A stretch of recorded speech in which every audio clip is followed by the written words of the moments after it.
Hello friends, in the series of BSc IPF, I welcome you all. First of all, wish you very happy World Investor Week. We are here celebrating World Investor Week 2020 in association with BSc IPF and SEBI. Because BSc IPF and SEBI took this initiative to bring such kind of informative sessions for you so that investors should not get dependent on a third person for the decision making considering his or her investment. That is the initiative by BSc IPF and SEBI, so don't forget to say thanks to them after this session. We are talking about various topics related to the secondary market.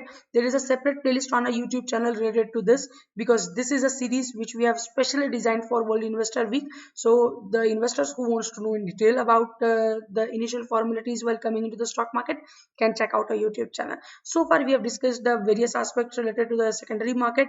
When a small and common investor is coming for a first time into the market, then what is the importance of saving account, demat account and trading account, the documents required for opening account, demat account in the stock markets, or the documents required for having KYC, the format of KYC we have seen, the compulsory documents to be signed, the voluntary documents to be signed, we have discussed so far. Yet we have also seen the account opening form, and we are taking the same thing ahead. We will be looking at the consent for electronic contract note. First of all, what is contract note?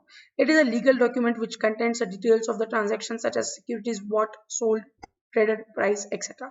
Whatever we are buying or selling, just like a receipt or just like a bill which we get after having food in the hotel, just like that, whatever trade we are making, we get the receipt of it, and that receipt is called as a contract note. Who provides it?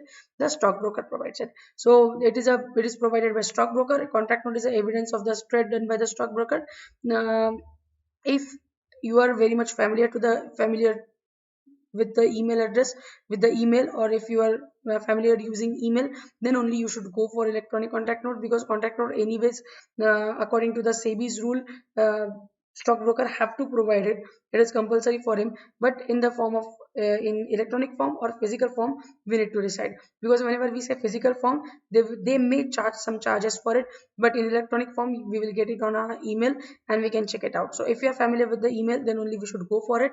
This is a format you need to write your name, client code, PAN number. You need to write your email address. It should be handwritten by client, it himself, herself. Then a client signature, date, place. This is how one can. You should opt for both, but electronic contract note is very much convenient because it comes in, means like it is in records, because whenever we are using email address and if the email is coming, then it is in our record. So electronic contract note is very much okay, very much good. Then power of attorney. Power of attorney, it gives authority to stockbroker to debit shares from the demat account. 3-in-1 power of attorney.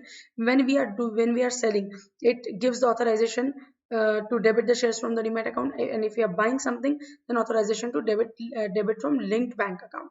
So if our account is with some bank, if the bank is if we are opening account with any bank, then bank is a DP, bank is a broker, and if bank is having the saving account, then our money automatically will get debited from that account. But if not, then we need to pay by check. See, this is alternative mode. If we are not given the power of attorney, then we need to pay it by check.